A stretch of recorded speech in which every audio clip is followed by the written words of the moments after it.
So, how we doing, family? It's your boy, Yo, and this is another episode of YoHoops. I go through every NBA game every day. Today's Tuesday, March 24th, and we have a 4-game NBA card. I'm going to walk you through my thoughts and let you know what sides I like, so please leave a like, subscribe to the channel, and let me know your favorite game in the comment section below. Without further ado, let me get into today's games. Recap yesterday, not great. I went 4-6 on the 10-game card. We started the day pretty strong, but I ended up dropping the last 4 games in a row.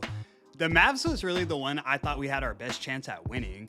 Cooper flag with the ball, 12 seconds left, and he passes it to Najee Marshall for a 3.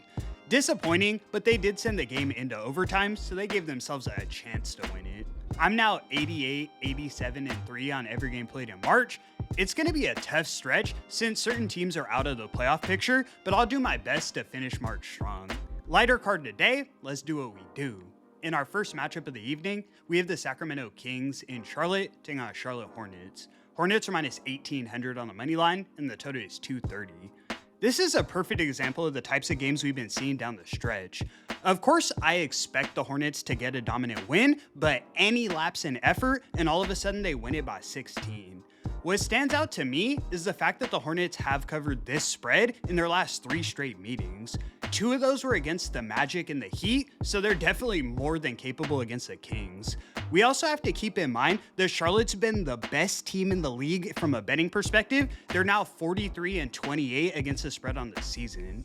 They're also only 3 games behind the 6th seed in the East, so I expect them to be locked in moving forward. The Kings are banged up and basically playing for the #1 pick. They should lose this one by 30. I'm taking the Hornets laying the 17 as my first selection of the evening. Up next, we have the New Orleans Pelicans in New York taking on New York Knicks. Knicks are minus 370 on the money line, and the total is 231.5.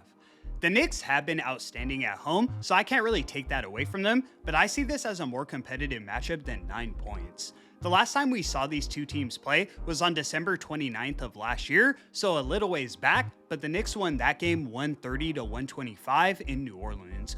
Only a 5-point win, and the Pelicans were without DeJounte Murray and Herb Jones.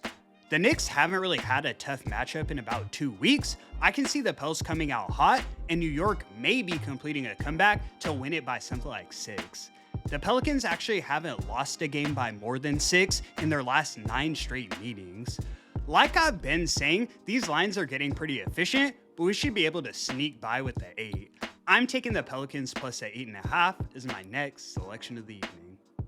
And our next matchup, we have the Orlando Magic in Cleveland taking on Cleveland Cavaliers. Cavs are minus 480 on the money line, and the total is 231.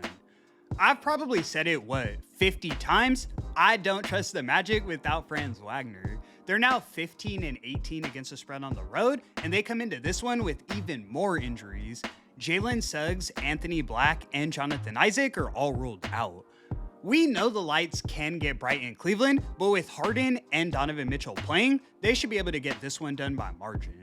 Now, in terms of the standings, this game is more important for the Magic. I do want to mention that, but the Cavs can still move up or down, so there shouldn't be a lack of motivation. With the roster Orlando's fielding, I don't see them keeping this one competitive. I'm taking the Cavs laying the 10.5 as my next selection of the evening.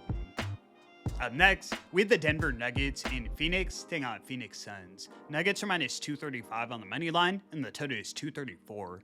The Nuggets come into this one at full strength. Their only guy out is Peyton Watson, so I was a little surprised to see them as this short of favorites. The Suns are still without Dillon Brooks and Royce O'Neal, but they did pop out with that dominant win over the Raptors on Sunday. I mentioned earlier that the Hornets are now the best team in the league against the spread, but the Suns are still second with an ATS record of 43-29. They've showed up all season against the spread, and they've been especially competitive in Phoenix. In terms of a side, I lean towards the Suns, but rather than taking a side, I'm looking at a prop.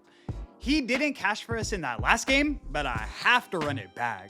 I'm taking Devin Booker to go over 25.5 points. He had 25 in that last game against the Raptors, but he got subbed out in the third since they were up 30 points. He gets up about 20 shots a game, and the only way I can see the Suns being 5-point underdogs against the Nuggets at full strength is if Book's going for 30. I'ma lock it in as my last and final selection. And that's going to conclude today's video. Thank you so much for tuning in, guys. I'll have an MLB video up tomorrow and explain a little bit more about the ballpark show there. But until then, let's knock this 4-game card out the park. I appreciate all the support so much. I do this every day for free, so please leave a like and subscribe to the channel. It's your boy, Yo! And until the next one, I'ma catch y'all. Peace.